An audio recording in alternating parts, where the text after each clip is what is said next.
The throne room had never felt so heavy, so filled with unseen blades. The scent of death still clung to the walls, like incense. King Robert lay dead, and every breath in the capital now carried the weight of succession.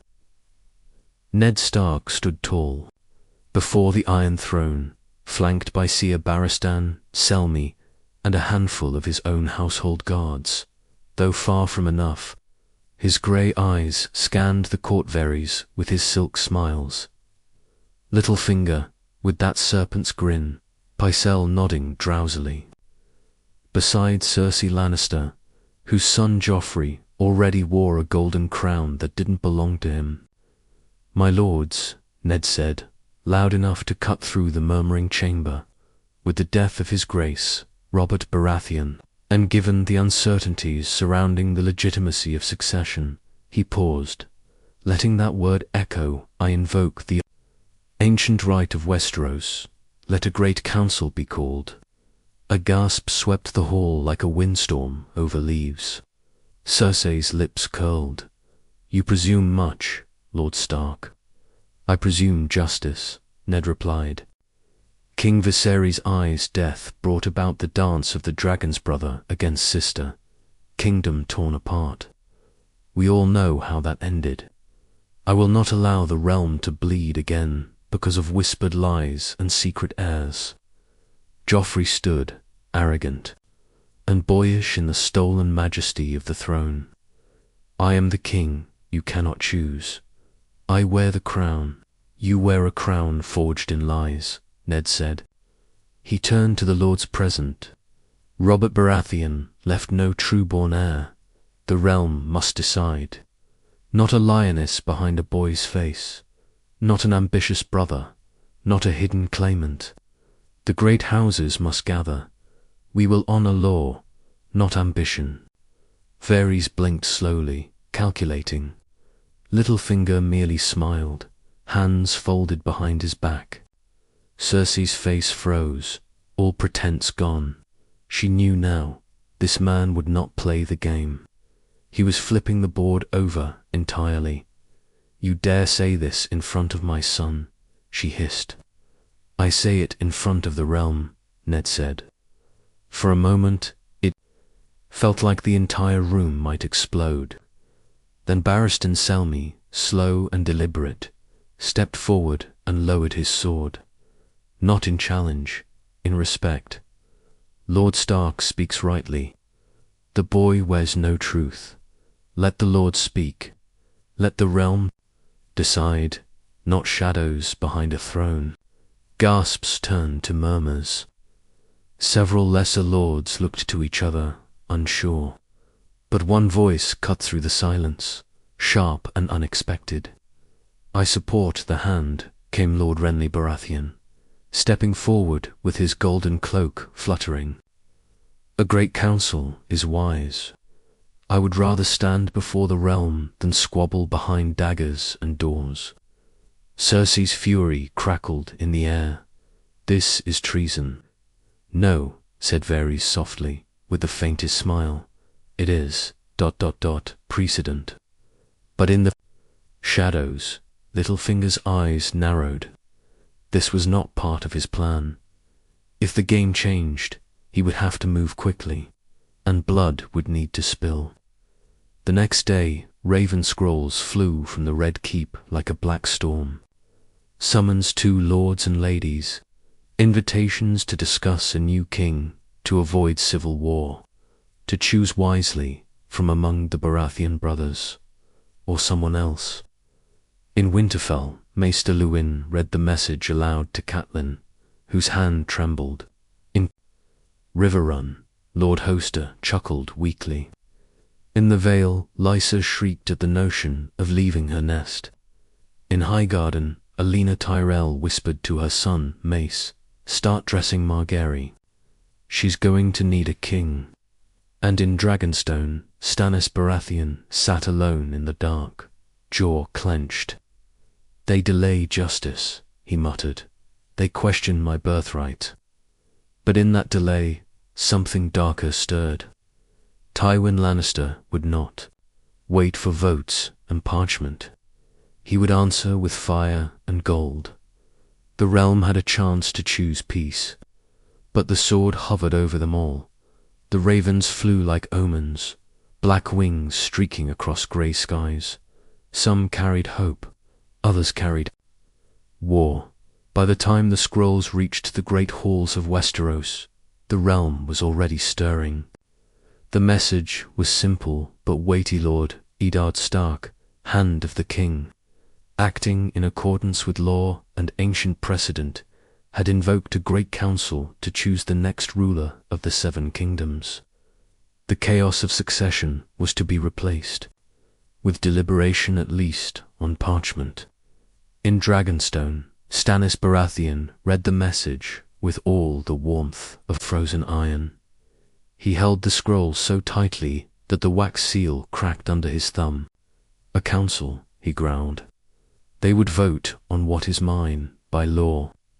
Seer Davos stood quietly across from him, the storm winds outside hammering the keep-like fists. Lord Stark seeks peace. If the lords decide in your favor, the realm avoids bloodshed. And if they don't, Stannis asked, eyes burning, then what? Shall I bow to the whims of southern politics? To a boy wearing a crown of incest? To Renly his voice cracked on the name, his younger brother laughing, golden and soft-handed, already mustering banners in Highgarden.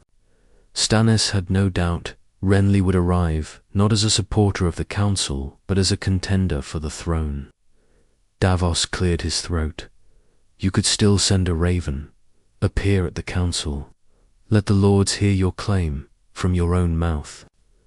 If they are men of honor, honor is what killed Ned Stark's father, Stannis snapped, and his brother, and it will kill him too if he continues on this path. Farther south, in the golden gardens of Highgarden, Renly Baratheon sat beneath a trellis of blooming roses. His wife-to-be, Margaery Tyrell, sat beside him, her beauty matched only by the calculating gleam in her grandmother Alina's eyes. The council is a stage, Olenna said as she threaded a silver needle. Make sure your performance is worth remembering. Renly smiled. I'll wear the crown, charm the undecided. Speak of unity, hope. The Tyrells at my back, the Reach feeding the realm tell, be hard to say no to me. And if they do, Margaery asked. He leaned close, his voice barely a whisper. Then I'll take it anyway.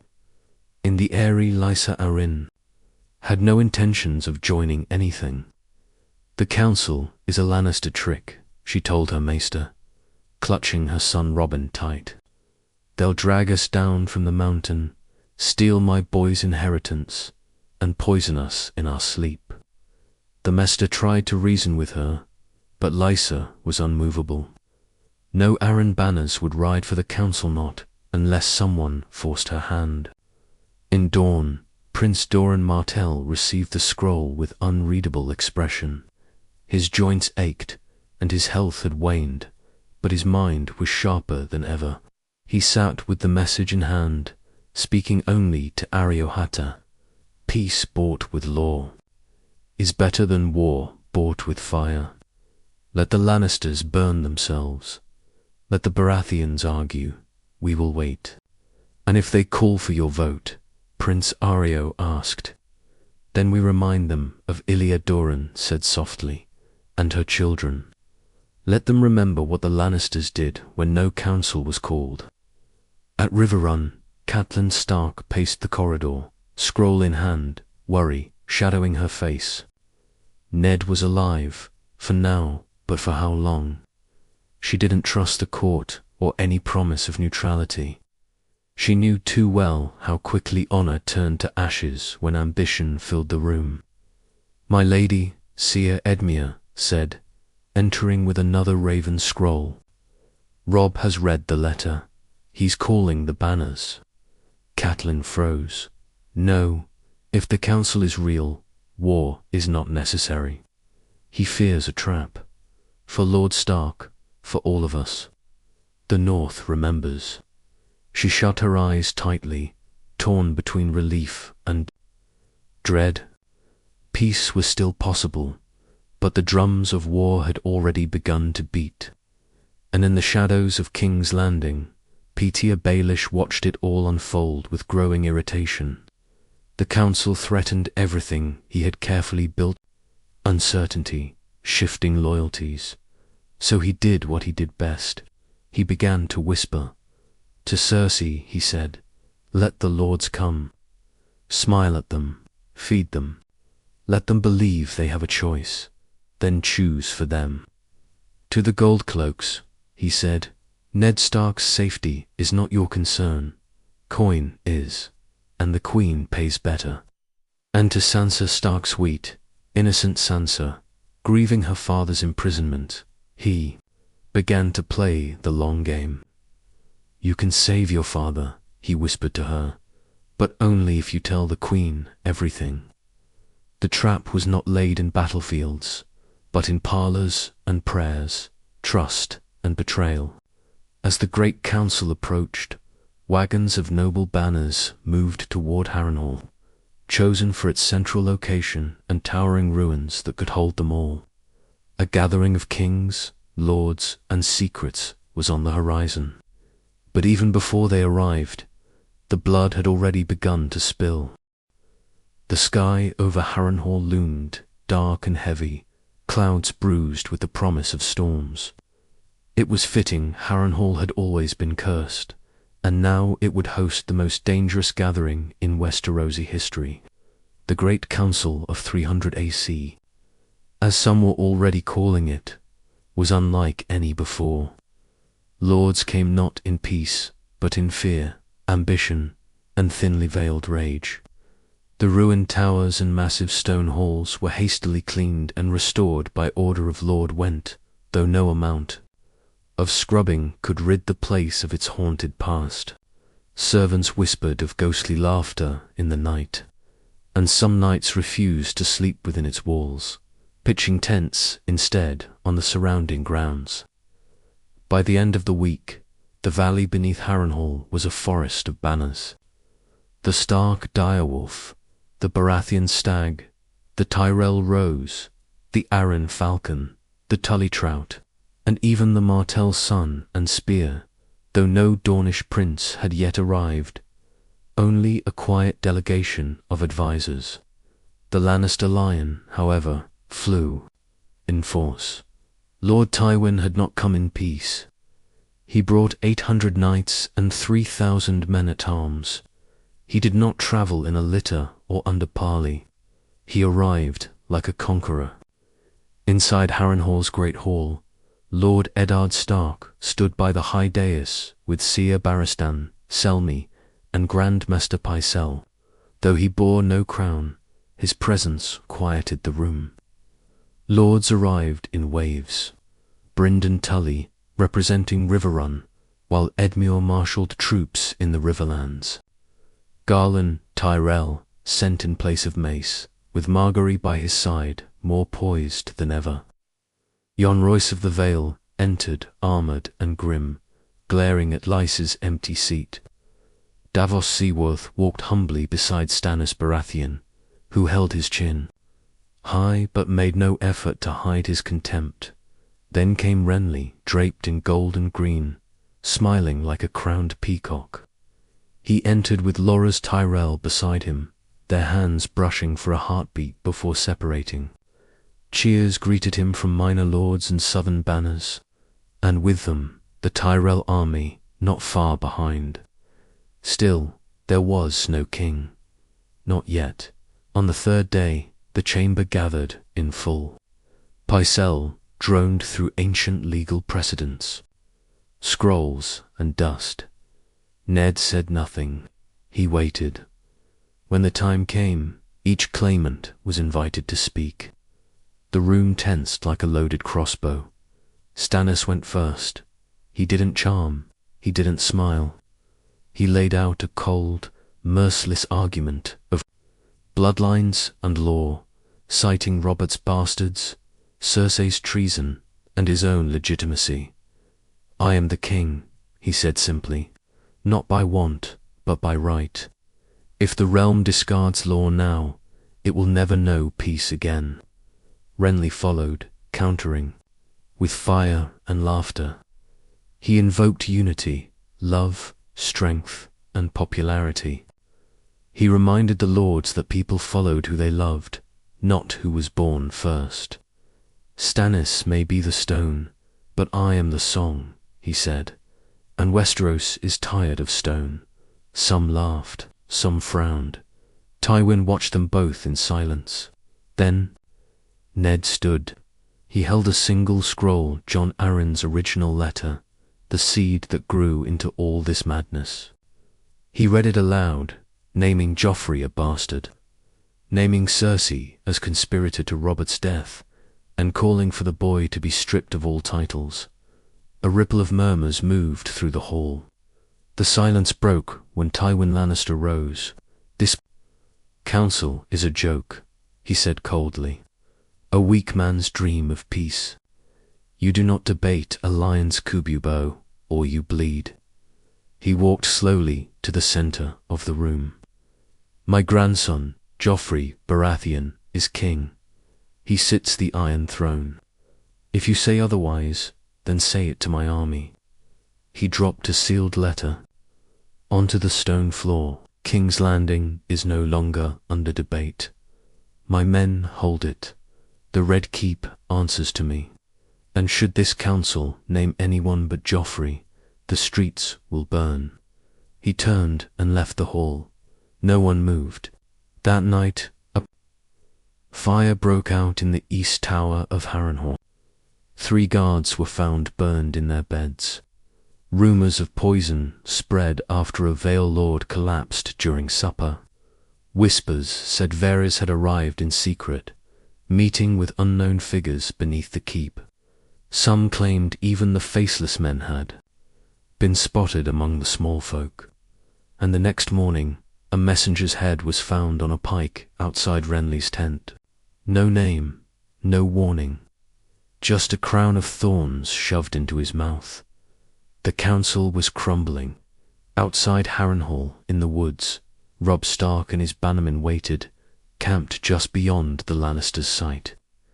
Word had reached them of tight threat, and they prepared for the worst. Inside the castle, Ned watched the walls close in. He had tried to give the realm a choice, but Westeros didn't want choices. It wanted blood. The storm finally broke on the 4th night, thunder shaking the bones of Harrenhal. Rain lashed the walls like war drums, a fitting symphony for what was about to unfold. Inside the great hall, the air had gone, sour trust had rotted. Lords no longer debated. They whispered in corners, hands resting too close to sword hilts.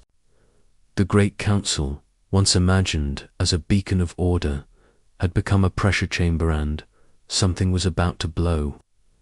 Ned Stark stood in the candlelit gloom of his chamber, staring at the rain streaking down the window. He had spent the day in quiet conversations, pleading for unity, offering compromise, trying to hold the fragile council together with little more than stubborn honor. But even he felt it slipping. His guard entered, pale and tight-lipped. "Lord, Renly requests your presence, urgently, at his tent." Ned hesitated. "At this hour, he says it's a matter of life and death." Renly's tent was a golden fortress in the rain, warm with torchlight and the scent of spiced wine. Inside, Renly paced like a man on the edge of madness. Loras Tyrell sat nearby, armor half fastened, one hand gripping the hilt of his sword, like it was his only anchor. "They tried to kill me," Renly hissed, pointing to a blood-streaked cloak tossed onto the table. "Assassins. In my own camp." Ned's brow furrowed. "Who?" Renly turned, eyes wild. "Lannisters, or someone. Paid by them. They wore no house colors. One got through-cut my squire's throat. If Loras hadn't been awake." Loras didn't speak, but his knuckles whitened around his blade. "I'm done pretending," Stark Renly spat. You wanted a council. You tried to save the realm. But peace is dead. Tywin Lannister killed it the moment he threatened war. You'd start a battle in the middle of a council. Ned said, "Here now. I didn't start this, but I will finish it." Ned turned to leave. "If you attack now, you'll fracture the realm. The other houses won't follow you." Renly's voice followed him. "Then let them follow the smoke." By dawn, Renly's camp had moved, not toward the council chambers, but toward the Lannister encampment east of Harrenhal. 5,000 Reach soldiers, armor gleaming, lined up in tight formation under banners of gold and green. And Renly himself rode at the front, helmet off, smiling like a martyr. Ned arrived too late. He stood atop Harrenhal's eastern tower and watched as trumpets blared and steel glinted in the rising sun.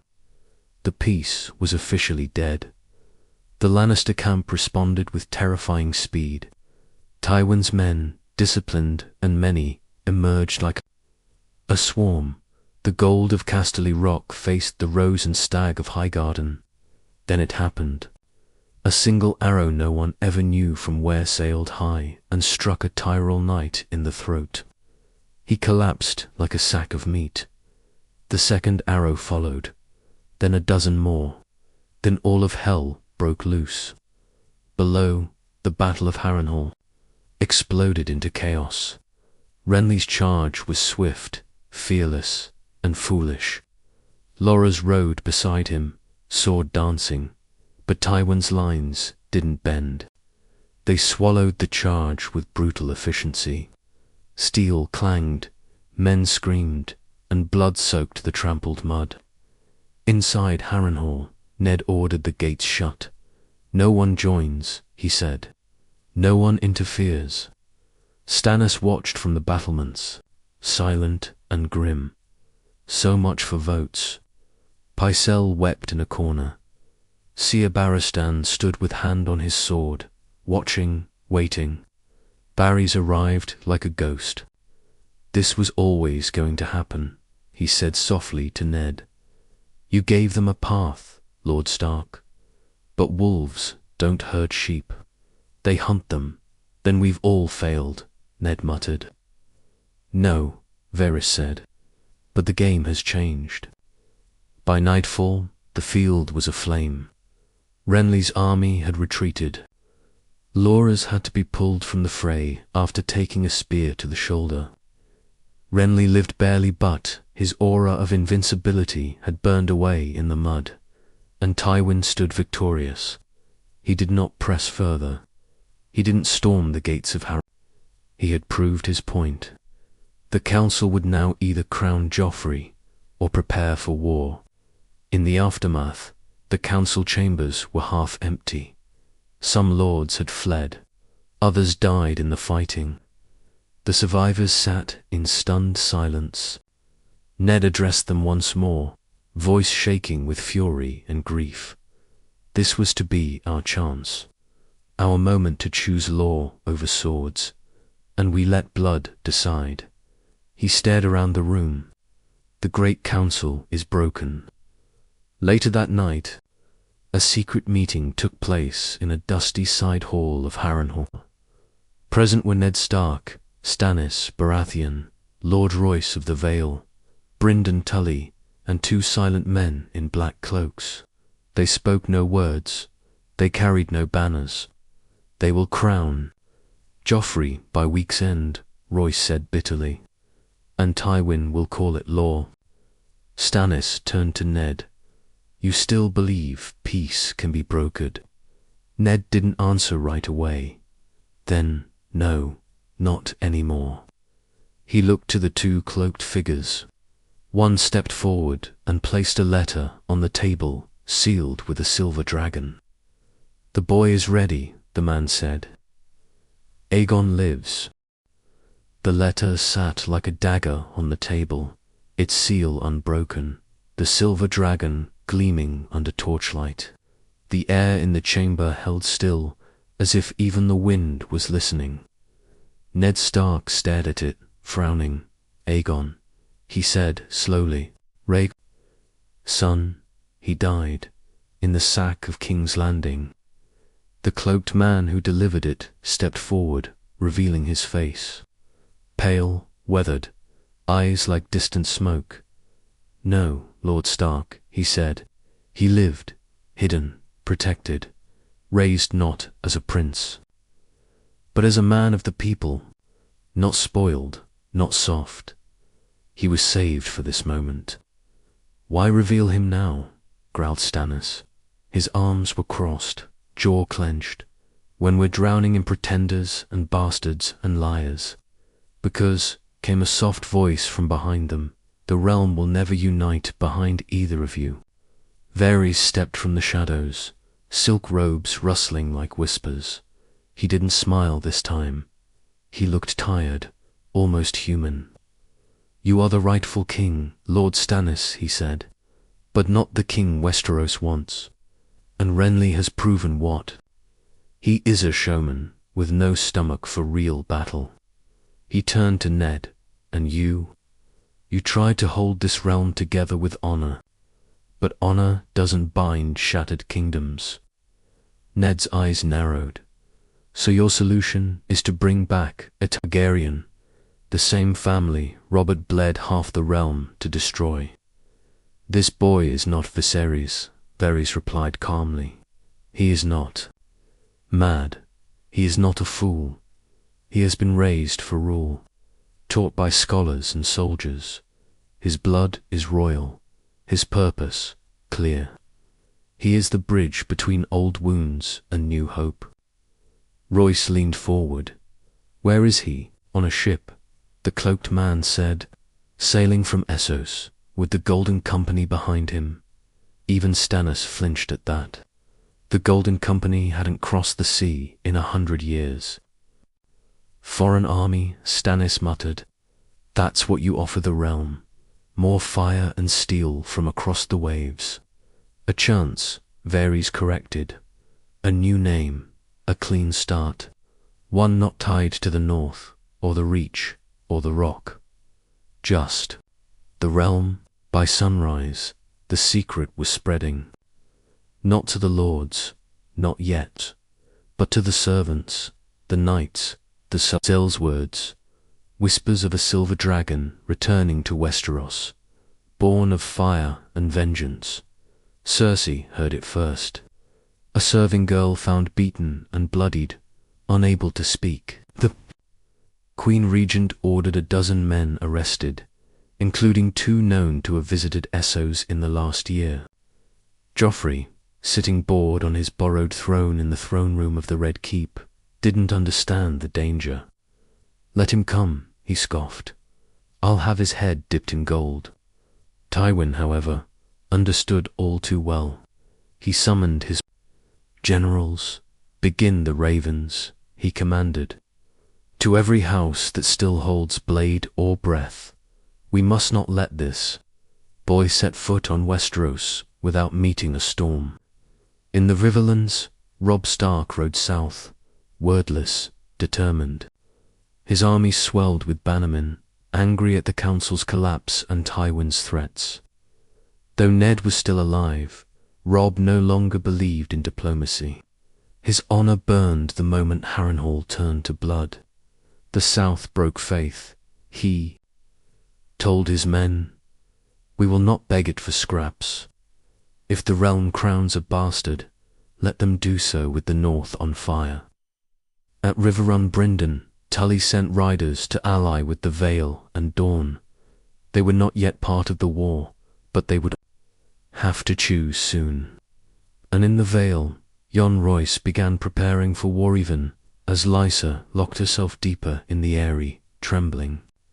Meanwhile, across the narrow sea, in the port of Volantis, a tall young man stood on the deck of a black ship, the wind tugging at his silver-streaked hair. He wore no crown, only armor of polished steel and a sword sheathed at his hip. Around him, the Golden Company readied their gear, silent and methodical. Illyrio Mapartis stood beside him, smug with satisfaction. They speak of you now, my prince, in whispers and fear. They fear you because they know the wheel is turning. Aegon Targaryen said nothing for a moment. Then, tell the captain, we sail at dusk. Back at Harrenhal, Ned stood alone. In the Godswood, if it could still be called that. The trees here were twisted things, scarred, ancient, but still rooted. Like him, he had tried to save the realm from itself. Now, it seemed, the dragons would have to do it. But in his heart, he knew the truth. Dragons didn't save kingdoms. They burned them clean. The sea was calm when Aegon Targaryen landed in Westeros, but the hearts of men were not. At the mouth of Blackcrown Bay, near Storm's End, black sails rose from the horizon like the wings of crows. The Golden Company, 15,000 strong, spilled from sleek Assos ships in disciplined silence. No trumpets, no declarations, just soldiers in gold and black. Bearing the banner of the three-headed dragon, the banner Westeros hadn't seen in nearly 2 decades. Aegon was the first to set foot on the shore, sword in hand, armor gleaming. He didn't speak, didn't raise his arms to the sky. He simply knelt, scooped a handful of Westerosi soil, and let it fall through his fingers. "I've come home," he said quietly. The locals did not resist.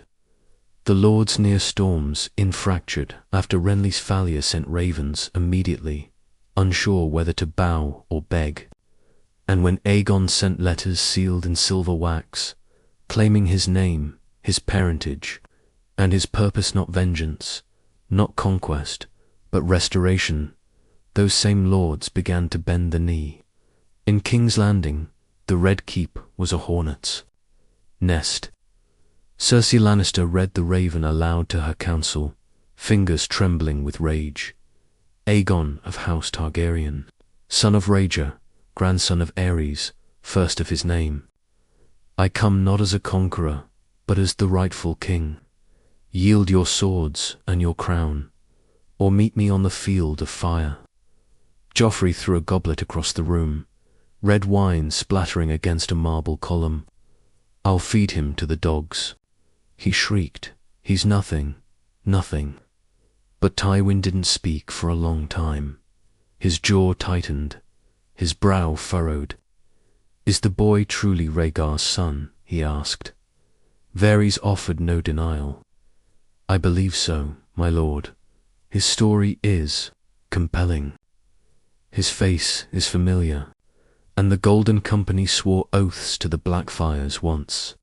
They would not follow a false dragon again. Cersei spat. Then kill them all.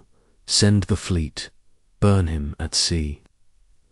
We don't have the ships, Kayvon muttered. Not enough to challenge that kind of escort. Tywin rose. We do not strike blindly. Let the boy march. Let him expose his allies. And when the North, the Vale, and the Riverlands come crawling behind him, then we strike. Let him bring them all into one place, and then, Joffrey asked, then we burn that place to the ground. In Harrenhal, the news arrived in the middle of the night. Ned stood in the empty war room, staring at the sigil on the Raven's message. A silver dragon. Do you believe him? Asked Seer Barristan, who had joined Ned's camp days earlier, quietly defecting from Joffrey's court after the massacre of several neutral lords by the Gold Cloaks. Ned said nothing at first. Then, I believe he's not the monster his grandfather was. That's all I need for now. But will the North follow a Targaryen? Barristan asked. After what happened to your sister? At that Ned's face changed. She died because of lies, he said. And Robert's hate. If this boy is not a lie, then yes, I will follow him, but not everyone would. That night, A letter was stolen from Ned's chamber, a map showing troop movements near Harrenhal, correspondence from the Vale, and even a signed draft of Ned's pledge to support Aegon. The thief was careful, quick, invisible, and by morning, that letter was in the hands of Petier Baelish. "I thought you supported Stark," the merchant spy whispered. Baelish smiled. "I support chaos," he replied, "and nothing brings chaos like a dragon with honor." He sealed the letter and handed it to a cloaked rider, to King's Landing. With haste, "Tell Tywin I've found what he needs." "What's that?" the man asked. Baelish smirked. "The Stark's betrayal, proof that he bows to the boy dragon. Now they'll have no excuse." In the capital, Cersei wasted no time. With Tywin's reluctant consent, she ordered Ned Stark named traitor to the crown for conspiring with a foreign army. Within hours, gold cloaks raided the camps outside Harrenhal. Messengers were hanged, ravens were intercepted, and a bounty was quietly placed on the heads of Aegon's envoys and any northern bannerman carrying sealed correspondence. Ned was still in Harrenhal, unaware of the blade hovering above his neck. Meanwhile, in the Vale, Jon Royce prepared to march at last. The mountain roads were thawing, and his alliance with the north was sealed in writing. But his ravens stopped arriving. His scouts vanished. Lysa, Arryn, locked in the Eyrie, was feeding her son poison tales about the world below. And then a raven came not from Stark, but from the Iron Throne, bearing a royal command. "Jon Royce is hereby ordered to turn his army south and intercept the traitorous forces aligning with the usurper Targaryen. Failure to comply will be considered rebellion." Jon read the scroll in silence, then tossed it into the fire. "We choose our king," he said. "Not the one who wears the crown, but the one who earns it." And Aegon, he marched west now. Not on the capital, not yet, but on Tumbleton, a critical crossroads held by a loyalist lord. He needed a foothold, a place to stake his banner. As his forces approached the town, the gates opened before he gave the order to attack. Inside, the town's lord knelt and offered his sword. "Westeros remembers the dragons," the man said, "and we remember what lions did in their absence." The sky over Harrenhal turned to iron by dawn. The banners that once stood proudly outside the walls were burned, slashed, or gone. In the great hall, Ned Stark faced betrayal, not with surprise, but with a kind of quiet fury. He had just received word from within. The gold cloaks had declared him a traitor. Messengers sent to the north had vanished. The council had collapsed, and Tywin's accusation that Ned was colluding with a foreign invader now rang across the realm. Baelish's trap had been sprung. Ned stood alone beside the cold ashes of the council fire. A sealed letter from Aegon clenched in his fist. He had tried to save the realm with law, with words, with reason. It had answered him with chains. By noon, 500 gold cloaks surrounded Harrenhal. They carried no banners, only torches and spears. At their lead rode Seer Marin Trant and Seer Adam Marbrand, Tywin's loyal attack dogs. They bore the king's seal and the queen's hatred. Lord Eddard Stark, Marbrand called from the gate, "You are charged with treason against the Iron Throne. Surrender peacefully and you will be given ... consideration." Inside, Seer Barristan stood at Ned's side, his blade already drawn. "They'll hang you," he said, "and me with you." Ned looked toward the north wall, toward where the wind came in through shattered stone. "Not if I leave before they breach," he said. That night, Ned Stark fled Harrenhal with a handful of loyal men. Barristan Selmy a few Northmen, and one strange ally, Howland Reed, who had arrived from the Neck just 2 nights prior. Silent and watchful, they vanished into the woods under moonlight. Ned left behind his sword, his banners, even his name. He was no longer the Hand, no longer Lord Stark. He was a fugitive, but he had something more powerful than a title, the truth, and the North would know it soon. Within days, the tales spread like wildfire. Eddard Stark has fled south under cover. Of night, the traitor joins with Aegon Targaryen, conspiring to bring a foreign army to the realm. King Joffrey has called all loyal houses to arms. The Golden Company marches on the Crown Lands.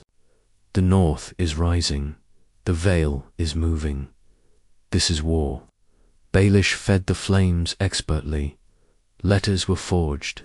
Ravens carried lies and half-truths. Men who once called Ned a hero now whispered his name with suspicion. In Winterfell, Robb read the letters and crushed them in his fists. The stories made his father sound like a coward, a snake, hiding behind dragons. He turned to the assembled bannermen. His voice was iron. My father tried to bring peace. They made him a villain. So now, we bring them war. He raised his sword, and the North roared behind him in the Vale. Jon Royce received a bloodied raven, his youngest son, travelling under secret orders to meet with Aegon's envoys, had been found with his throat slit in the River Dot. No gold, no message, just the murder. Jon closed his eyes. They've made their choice, he said. So now we'll make ours. And with that, the Vale began its march. Meanwhile, in the Reach, the Tyrells hesitated. Margaery sat beside her grandmother, Olenna, as lords debated which way the wind blew. If we back the wrong dragon, Lord Mace fretted, we'll be burned alive. Then don't pick a dragon, Olenna said coldly. Pick a survivor. And right now, that's not Joffrey, but whispers from Highgarden, said Loras. Had ridden alone, seeking out Renly's old allies in the Stormlands, hoping to rally them behind Aegon, hoping to redeem a name burned in mud. And Aegon struck at Tumbleton. The gates were opened, not just by fear but by rebellion. Disgusted by Joffrey's cruelty, the town's young soldiers turned on their own captain, dragging him through the streets and offering his sigil to Aegon. In surrender, the Golden Company marched in unchallenged in Aegon. Regal and restrained, treated the townspeople not as spoils but as citizens. He distributed food, restored order, punished looters among his own men. He even pardoned some Crownland soldiers who had surrendered by the end of the week. Tumbleton was flying a silver dragon on a red banner. The realm noticed, in King's Landing, Joffrey's fury exploded. He steals my land, and they love him for it. He screamed, I want that town in flames. I want every man, woman, and child. Cersei silenced him with a slap that echoed across the throne room. Everyone stood frozen. Control yourself, she whispered. You're not a boy anymore. You are king. Act like it. But even she couldn't hide the fear behind her eyes. The realm was slipping through their fingers, and somewhere in the woods near the Trident, Ned Stark lit a fire beneath the stars. He sat beside Howland Red, who stared into the flames without blinking. We'll need more than truth to win this, Ned muttered. Reed nodded. Then it's time we told your son the truth. All of it. Ned turned sharply. No, he deserves to know who he is, who Jon is. Ned's breath caught in his throat. The past, buried for years, was rising from its grave. If the dragon wins, Reed said softly, he'll need a wolf beside him, and not just any wolf, the one with fire in his blood. The fire crackled in the quiet forest, throwing flickers of orange across Ned Stark's worn face. Howland Reed sat across from him, as still as a statue, eyes locked on the flame. "He's not ready," Ned said, his voice low and tired. "He's just a boy." Howland didn't flinch. "He's older than Rager was when he won at the Trident. Older than you were when you marched south for Robert. The world doesn't wait, Ned." Ned stared into the flames, his mind drifting back to a tower in dawn, to the screams of a dying woman, and the baby she pressed into his arms. "He was never meant for this," Ned whispered. "No," Howland said softly, "but the world has changed. And Jon Snow is no longer your bastard. He's the last living son of Rhaegar Targaryen in the north." Ravens flew like a storm. Robb Stark, armored in grey and black, received the message from his father in secret. He read it once, then again. He didn't speak for a long time. When he looked up, his voice was low. "Jon Snow is my cousin." "Not Snow," said Mage Mormont, her face pale with disbelief. "Targaryen." Some of the northern lords stirred, uncomfortable, but Robb's next words came without hesitation. "He is my blood, and if he's alive, I want him at my side." In the Eyrie, the letter caused tremors. Lysa Arryn shrieked that it was false another. Targaryen lie, a southern trick. But Jon Royce saw the seal, knew the names, knew Ned Stark's hand. "Jon Snow is Rhaegar's son," he declared to the Vale's knights. "And if he lives, he might be the only one who can end this war without burning the world down." In Castle Black, Jon Snow sat in silence, the sealed scroll in his hand. Sam watched him, wide dash-eyed. Jon had read the words, "You are not my son, Jon. You are my sister's. Your name is Aegon. You were born in a tower of sorrow beneath the starry sky. Forgive me." The letter ended with Ned's signature, and for once Jon wasn't sure who he was. "Then who am I?" he asked quietly. Sam put a hand on his shoulder. "You're still you, but maybe you're also something more." Aegon stood on the ramparts as scouts arrived with news from every corner of the realm. "The North has declared for you. The Vale rides. The Riverlands await your word. And Lord Royce begs for a meeting."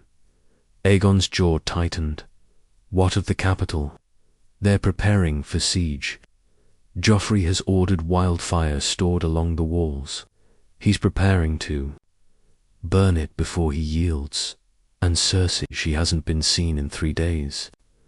Aegon turned to Jon Connington. "Then it's time. The realm has chosen. We march on King's Landing." In the Red Keep, Joffrey sat alone in the throne room, the Iron Throne casting long shadows. His mother was Gonsome, said she'd fled. Others whispered darker things. Tywin Lannister, grim-faced, ordered the gates shut. The people of King's Landing were starving. No ships came in, no grain from the Reach, just fear. "They want their dragon prince," he said bitterly. "Then let them choke on fire." The last ravens flew from the rookery that night, one to Baelish, one to the Reach, one to Dorne, offering what Tywin had never offered before: justice for Ilya Martell, if they'd stand with the crown one last time. When Aegon's army arrived, it was not just the Golden Company, it was the North, with Robb Stark riding beside Mage Mormont and Galbart Glover. It was the Vale, with Jon Royce and 5,000 knights. It was the Riverlands, under Blackfish, Tully's banner, and behind them, riding under a quiet black cloak, was Jon Snow. Aegon turned to him as they approached the city walls. "I don't know you," he said, "but they say you're my cousin. Jon nodded. "And I'm here to see that you become king. If you're the man they say you are."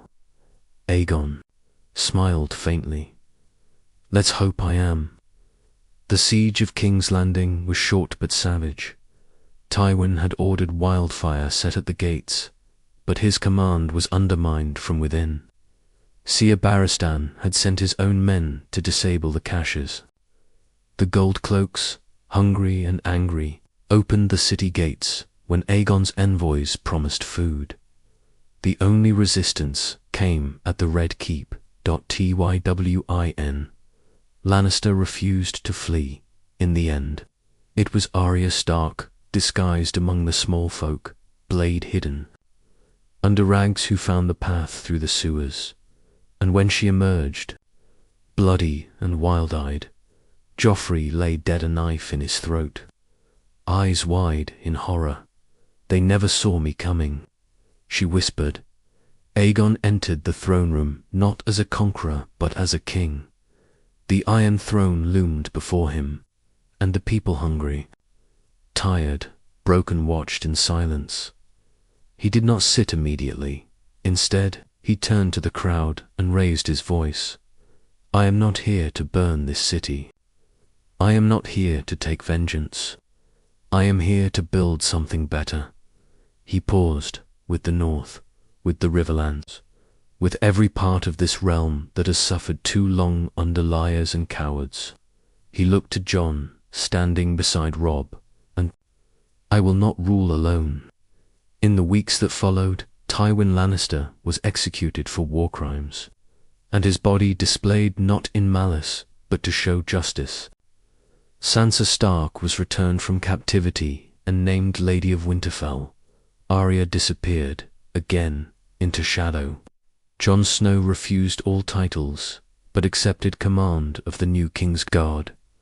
Dorne pledged loyalty in exchange for the public honoring of Ilya Martell and her children, and seats on the new small council. And the people, for once, began to believe, and in the quiet of the Godswood at King's Landing, Eddard Stark knelt beneath a weirwood tree, whispering a name no one else knew: Lyanna. He had failed to save the realm with peace, but maybe, just maybe, he'd saved it with the truth.